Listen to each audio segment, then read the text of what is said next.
Vamos a ver a continuación algunos ejemplos de utilización de funciones.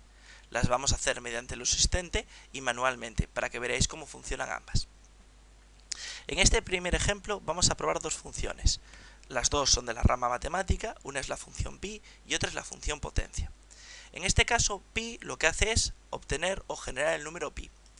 ¿Por qué quiero enseñaros esta función? Es muy sencillo, porque pi es una función que no requiere argumentos. Es decir, si yo pongo pi, paréntesis, paréntesis, automáticamente me genera el número pi, 314, 1592, 654. Ojo, no confundáis con poner pi a secas. Si yo pongo pi a secas, considera que es un texto y lo alinea a la izquierda. Para que lo considere una función, tiene que ir en una fórmula y por lo tanto tienen que empezar por el símbolo igual. Fijaros que ahora hacemos eso. Si yo aplico, por ejemplo, pi por 2, fijaros que tendría el doble de pi. Esta función puede que la utilicéis o no, pero si vais a trabajar con circunferencias o con círculos, es muy interesante. Valgas como ejemplo simplemente de que es una función que no requiere argumentos. Por ejemplo, la función ahora o hoy tampoco requiere argumentos, y ambas nos dan la fecha actual del equipo y la hora actual del equipo. La función potencia sí requiere argumentos. Vamos a meterla mediante el asistente, para que tengáis la idea de ambas cosas. En este caso, yo quiero elevar la base, que va a ser un 2, a un exponente, que va a ser un 5. No haría falta que lo teclearais así, lo estoy poniendo simplemente para que veáis el ejemplo. Resultado. Y ahora voy a darle al botón de insertar función y voy a buscarlas. Yo sé que potencia pertenece a las funciones matemáticas. Si no, bastaría con buscarlo aquí. Pero insisto, este asistente de búsqueda no es demasiado bueno. Me voy a matemáticas y trigonométricas y avanzo hasta encontrar la P de potencia. Fijaros que hay un montón de funciones y muchas de ellas no las llegaréis a utilizar jamás. Le doy a potencia y me dice, potencia necesita dos argumentos, un número y una potencia, y devuelve el resultado al elevar el número a una potencia. Le doy a aceptar, selecciono el número, ahora selecciono el exponente, y fijaros que el propio asistente me dice que escogí como base un 2, escogí como exponente un 5, y el resultado va a ser 32. Fijaros que esto es muy interesante porque me va diciendo los resultados parciales, lo cual me sirve como comprobación de que lo estoy haciendo correctamente. Le doy a aceptar y ahí tengo la potencia de 2 elevado a 5, que es 32. Fijaros que eso lo podía haber hecho manualmente diciendo potencia, abro paréntesis, número, punto y coma, exponente, cierro paréntesis. Insisto, cuando cojáis soltura, empezaréis a teclearlas manualmente. Hasta entonces, usar el asistente es la mejor manera para hacerlo. Otras funciones muy interesantes son la función hora, minuto y segundo. Esas funciones lo que nos permiten es extraer la parte de las horas de un dato tipo hora, o extraer los minutos o extraer los segundos.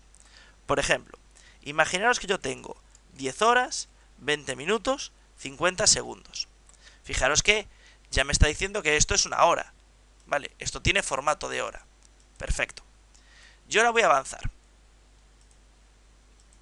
En este caso, lo que voy a decir es hora de esta celda. Y me va a devolver el valor de las horas de esa celda. En este caso, 10. O minuto de esta celda.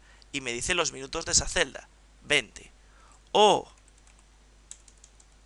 segundo de esta celda. Y me dice los segundos de esta celda. En este caso, 50. Fijaros que es una función que solo recibe un argumento. Ese argumento tiene que ser una celda que contenga una hora o una fecha junto con la correspondiente hora y me da la parte de las horas y los minutos y los segundos, según utilice hora, minuto o segundo. ¿Para qué es muy útil esta función? Vamos a ver un ejemplo práctico. Imaginaros que María trabaja 10 horas, fijaros que esto es una celda que contiene una hora, Juan trabaja 5 horas, el sueldo de María es 20 euros la hora y el sueldo de Juan son 10 euros la hora. Si yo multiplico esto por esto, evidentemente me debería dar por lógica lo que tiene que cobrar de salario total María. En estos momentos todos estaréis pensando que si María trabaja 10 horas por 20 euros, debería cobrar 200 euros.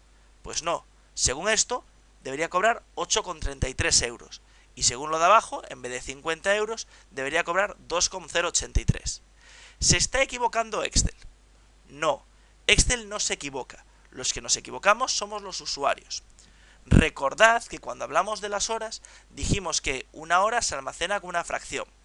Fijaros que voy a seleccionar estas dos celdas y le voy a borrar el formato.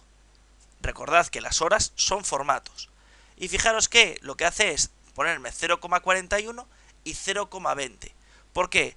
Porque las 10 horas son el 0,41 parte del día y las 10 horas son el 0,20 parte de un día. Fijaros que si esto lo transformo a formato hora, me vuelve a aparecer las 10 y las 5. ¿Vale? Si os fijáis, borrando el formato de nuevo, vemos que 0,40 por 20 sí da 8 y 0,20 por 10 sí da 2. Con lo cual Excel no se está equivocando, está haciendo la operación correctamente. Vamos a dejarlo como estaba y vamos a corregirlo usando una función. Lo lógico es que para hacer esta celda, yo lo que diga es, cógeme la hora de esta hora y me lo multiplicas por los euros. Y ahora sí que va a coger las horas, es decir, va a coger el 10 y lo va a multiplicar por el 20. Ahí tenemos el 200 y evidentemente aquí tenemos el 50. Como los salarios deberían de ser en euros, ya que el sueldo por hora es euros, le doy el formato contabilidad y me queda perfecta la hoja de Excel. Espero que con este pequeño tutorial hayáis entendido un poquito más cómo insertar las funciones mediante el asistente, cómo insertar las funciones manualmente y cómo las funciones nos pueden servir para una cosa o para otra. Dentro de este mismo bloque tenéis un pequeño documento de texto donde en PDF os cuento qué funciones son las más utilizadas y un poquito lo que pueden hacer cada una de ellas, con algún ejemplo para que podáis probarlo.